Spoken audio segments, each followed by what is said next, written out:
In 1986, 22-year-old Karen Brown was a bright college student working at Superior Nissan, a local car dealership. Her roommate at the time described her as a straight A student, a regular on the dean's list, and someone with a heart of gold, a loyal friend, nothing like the villain she would later be portrayed as.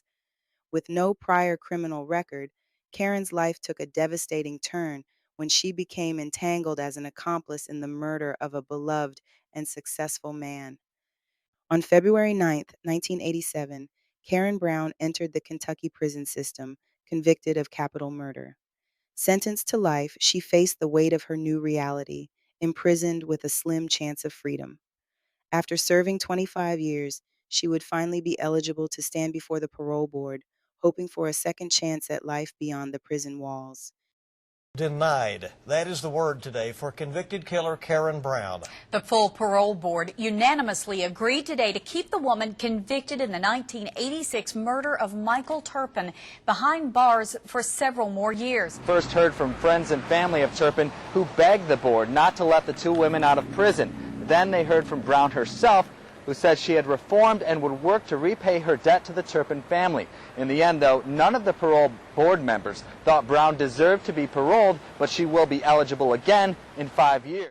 34 years into a life sentence following her conviction on a murder charge in Lexington, Karen Brown got a chance to make her appeal to the parole board this morning. If I'm granted the mercy of parole, I promise you that my life will be spent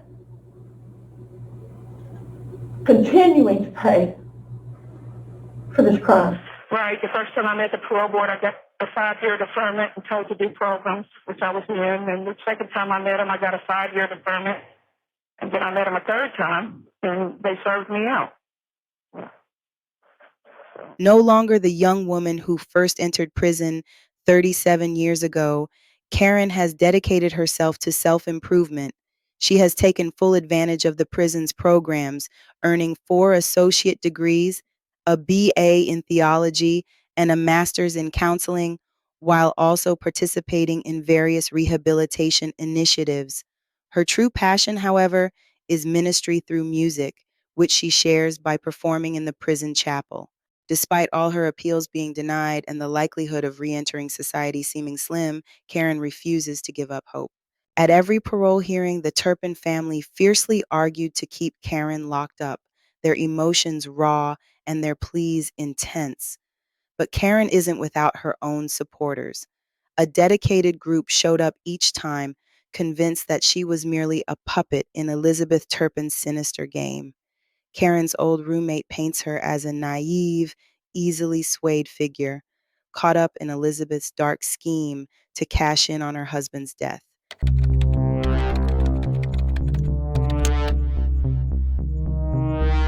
Michael and Elizabeth met in college, and despite their very different lifestyles, sparks flew. They fell in love and tied the knot in August 1985, shortly after graduation. Elizabeth started working at the Superior Nissan dealership. Their marriage began to unravel as their lifestyles clashed. Michael was ready to settle down, while Elizabeth still craved the party scene. Soon, Elizabeth started hanging out with Karen, and their casual smoking and drug use led to something more, sparking a romantic interest between the two. Elizabeth grew increasingly unhappy in her marriage, accusing Michael of abuse, according to court records. By January 1986, she had plans to divorce him, but Elizabeth knew all too well about Michael's $60,000 life insurance policy, with her name as the sole beneficiary. During the trial, multiple witnesses took the stand, claiming that Karen and Elizabeth had openly discussed killing Michael. One witness recalled a particular night of heavy drinking and drug use when Karen turned to Elizabeth and mentioned knowing someone who would do the job for a price. She was referring to Keith Bouchard, a co-worker at the dealership who they often hung out with.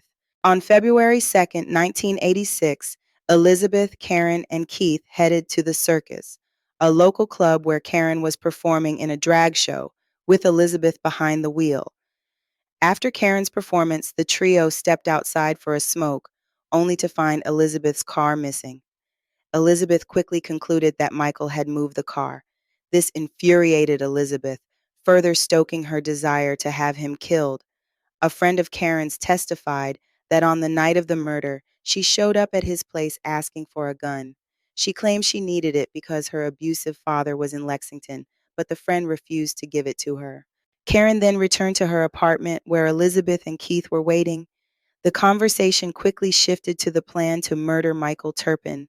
After some discussion, Karen and Keith left for Keith's trailer in Jessamine County, where they picked up knives. The pair then went to Michael's apartment. Karen knocked on the door, luring Michael to answer, and the moment he opened it, Keith lunged at him, stabbing him repeatedly. After the brutal attack, Karen and Keith loaded Michael's body into Karen's vehicle and dumped it in a lake at the Lexington Lakeside Golf Course. Michael was reported missing on February 3rd, 1986, and a few days later, his body was recovered. He had been stabbed at least 19 times. Elizabeth, Keith, and Karen quickly emerged as prime suspects and were soon arrested. Keith, seeking a lighter sentence, struck a plea deal and became the star witness for the prosecution. During questioning, Karen initially denied any involvement, but her story soon changed. She eventually confessed to assisting Keith in Michael's murder, admitting that she drove Keith to Michael's apartment, helped him get inside, and later helped dispose of the body. Keith testified that during the attack, Karen helped him subdue Michael, but when it came to the actual stabbing, he said she couldn't do it. However, he confirmed that Karen played a key role in disposing of Michael's body at the golf course. Elizabeth and Karen were tried together, and both were convicted of murder. They were sentenced to life in prison with the possibility of parole after serving 25 years. Karen appealed her conviction, arguing ineffective counsel. Her trial lawyer testified from memory, explaining that although he had been practicing criminal law since 1960, Karen's 1986 murder trial was his first death penalty case. He went on to say that in cases involving multiple defendants, the best strategy is often to secure a deal with the prosecution in exchange for a client's testimony. He had, in fact, negotiated a deal with the Commonwealth for Karen, a 15-year sentence in exchange for her cooperation. However, Karen rejected the offer, insisting on a 3-year sentence, which the Commonwealth refused. If only she'd known then what she knows now, she'd probably have grabbed that deal and run. After reaching out to Karen, she agreed to answer a few questions for us. Now, take a moment to hear from Karen as she is today, a 60-year-old woman. Once you've considered all the details, share your thoughts in the comments. If you were on the parole board during Karen's last opportunity, how would you have voted? Remember, the board's job is to weigh Karen's personal progress against the impact her actions had on others.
you.